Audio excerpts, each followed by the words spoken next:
اعوذ باللہ من الشیطان الرجیم بسم اللہ الرحمن الرحیم رب اشرح لی صدری ویسر لی امری واحلل عقدۃ من لسانی یفقہوا قولی رب زدنی علما۔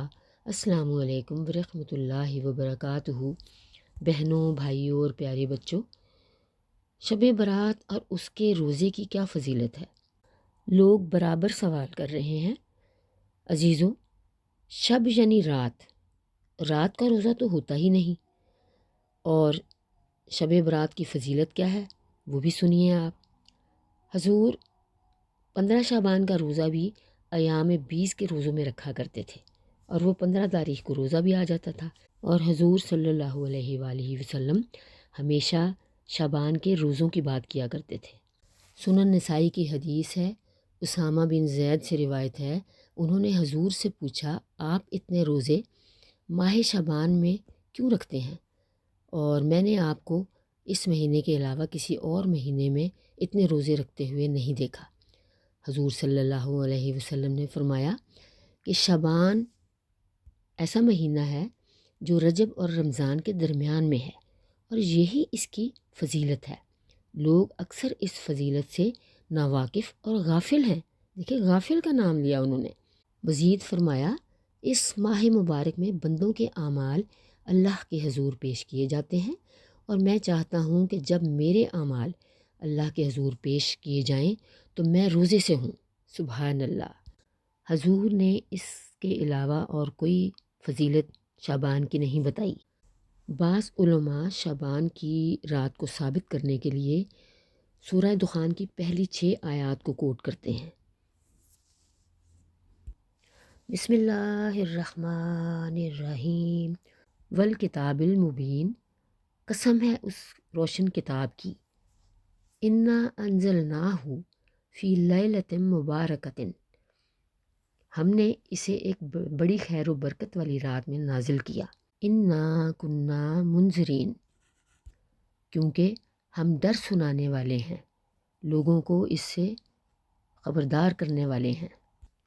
فیہا یفرقو کل امر حکیم، یہ وہ رات تھی جس میں ہر معاملہ کا حکیمانہ فیصلہ ہمارے حکم سے صادر کیا جاتا ہے۔ امرن من عندنا انا کنا مرسلین، یہ وہ رات تھی جس میں ہر معاملے کا حکیمانہ فیصلہ ہمارے حکم سے صادر کیا جاتا ہے، ہم ہی ہیں رسول بھیجنے والے۔ رحمتاً من ربک انہ هو السمیع العلیم، یہ تیرے رب کی رحمت ہے، اور یقیناً وہی دیکھنے والا اور سننے والا صاحب علم ہے۔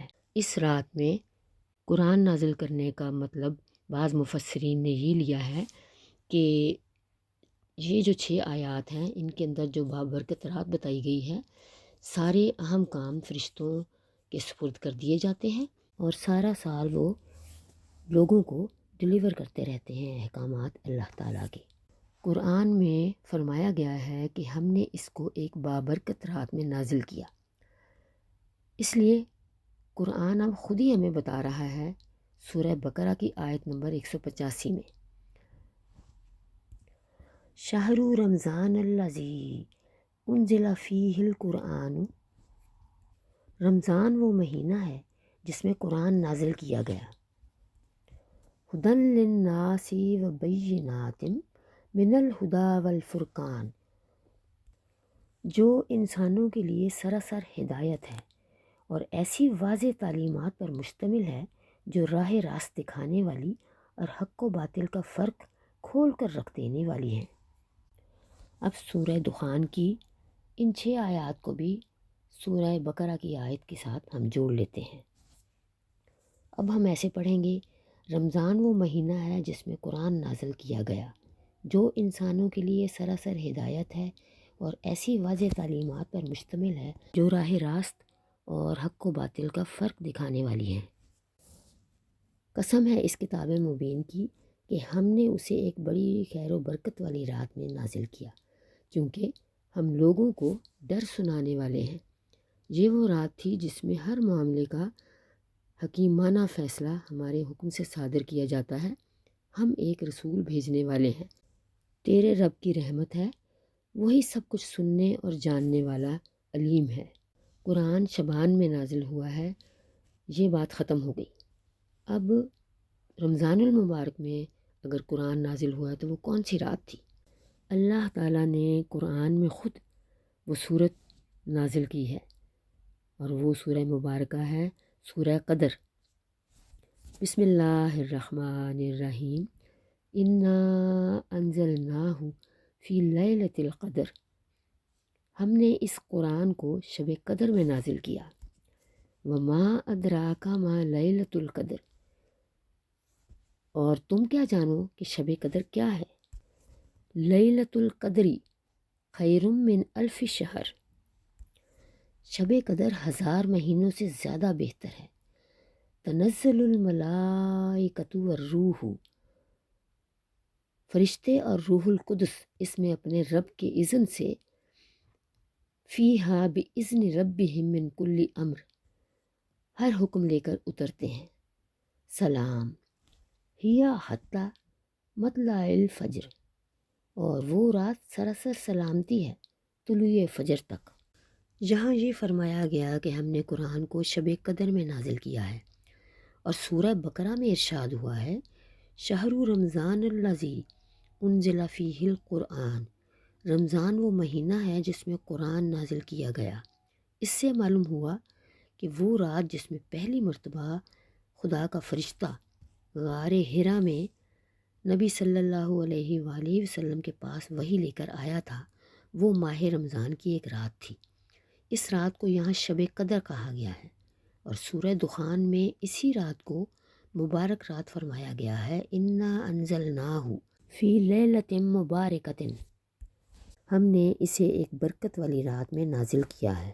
یعنی یہ کتاب دے کر ایک رسول کو بھیجنا نہ صرف حکمت کا تقاضا تھا، بلکہ اللہ تعالیٰ کی رحمت کا تقاضا بھی تھا، کیونکہ وہ رب ہے، اور ربوبیت صرف اس بات کی متقاضی نہیں ہے کہ بندوں کے جسم کی پرورش کا سامان کیا جائے، بلکہ اس بات کی بھی متقاضی ہے کہ علم صحیح سے ان کی رہنمائی کی جائے، حق و باطل کے فرق سے ان کو آگاہ کیا جائے، اور انہیں تاریکی میں بھٹکتا نہ چھوڑ دیا جائے۔ صحیح مسلم 2769 اور صحیح بخاری 2016 کے مطابق حضور نے پہلے 10 دن اعتکاف کیا رمضان مبارک میں، اور 10ویں روزے کے بعد آپ نے حجرے سے اپنا سر مبارک باہر نکالا اور صحابہ کرام کو بتایا کہ میں نے شب قدر کو نہیں پایا۔ اس کے بعد آپ اگلے عشرے میں اعتکاف کیا آپ نے۔ 20 روزے گزر جانے پر آپ پھر حجرے سے باہر آئے اور اطلاع دی کہ میں نے ابھی بھی شب قدر کو نہیں پایا۔